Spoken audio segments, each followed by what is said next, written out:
Ừ. xuống để lấy sao được anh nè. Ừ. Kém tôi mò trong tập thật thì nó tốt tới tao.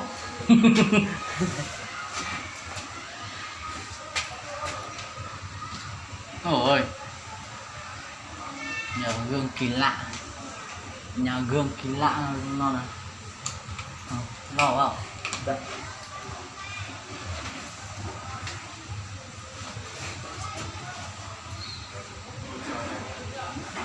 Lo. Mò. Ui.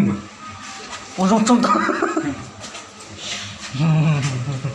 Đấy mình tại cái lần chứ. Nó tìm mô ủi.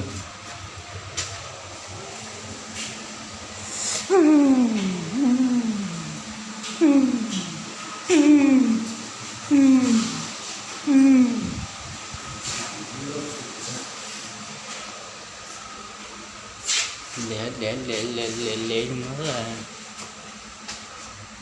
Có cái sáng cái. hả? Có cái sáng.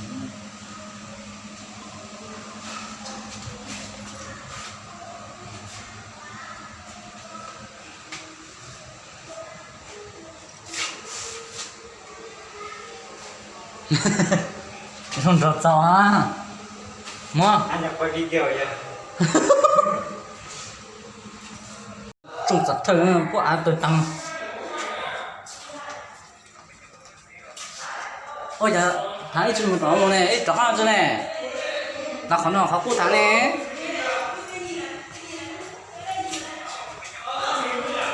Ồ. Khó cú rồi ơi. Không. Hắn thấy mong đường cụt với à? Tao nói khó mong tao cái lưỡi.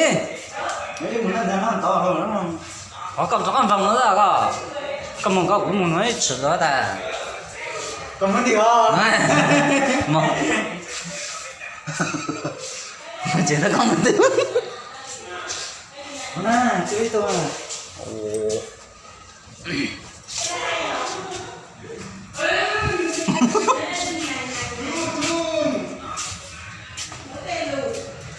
Ui. Chẳng nè. Làm tóc quá. Cái nhất thì có cái chó đó tôi sáng ấy. Bù bù. Bù tăng thay với à? Đúng rồi.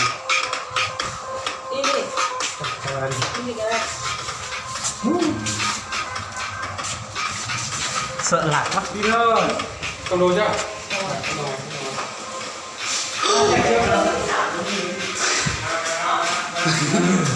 Săn tê tê.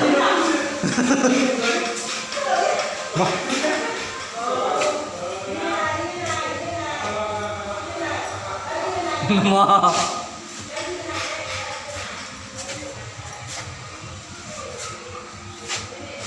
Cậu có cái là con thả xuống là wow. Nó đi một cái chỗ này.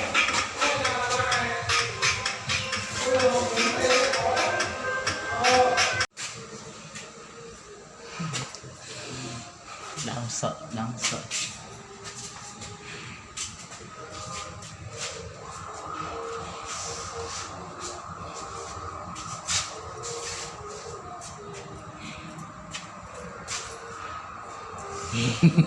Sekali lah kan aku.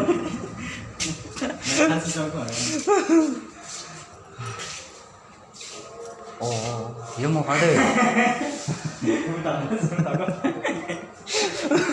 Chino nó chỉ lo cái tờ mà không sao. Cầm số tờ cơ. Hả?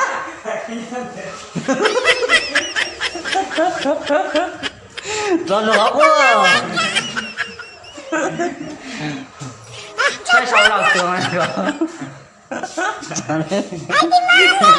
Mình cảm thấy mình sao cả tao.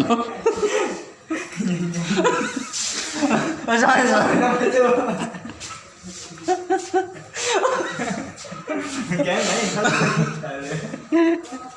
可是如果坚持买一买烂茶蛋，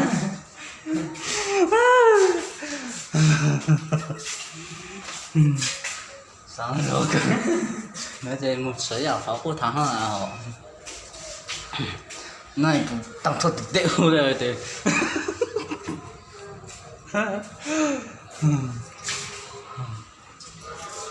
nè tao chỗ họ cũng thao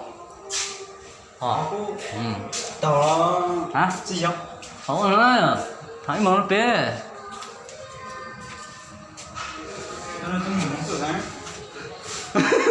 mình thằng này rồi còn nói sao quá chủ tao có chủ thái tôi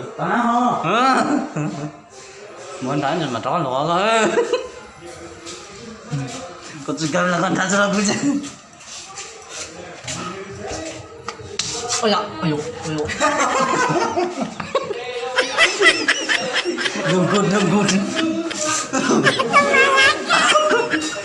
đừng cút cả cái gì cả là nó đó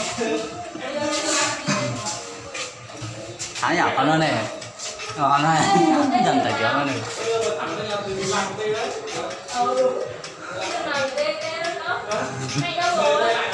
đấy nhà là con này con thằng đừng cút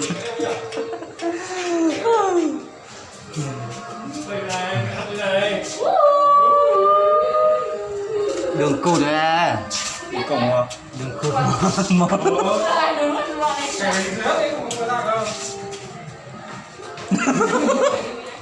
yang gak sesuke katakan kau ni lah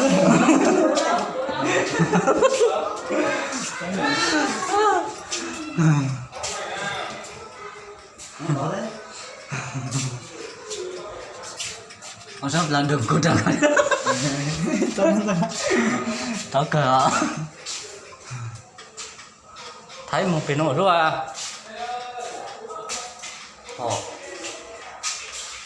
im một chúa rồi thấy một chúa nó rồi mà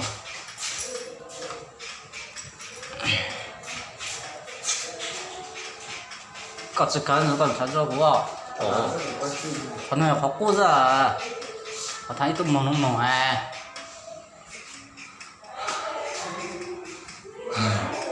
có chỉ qua riêng rồi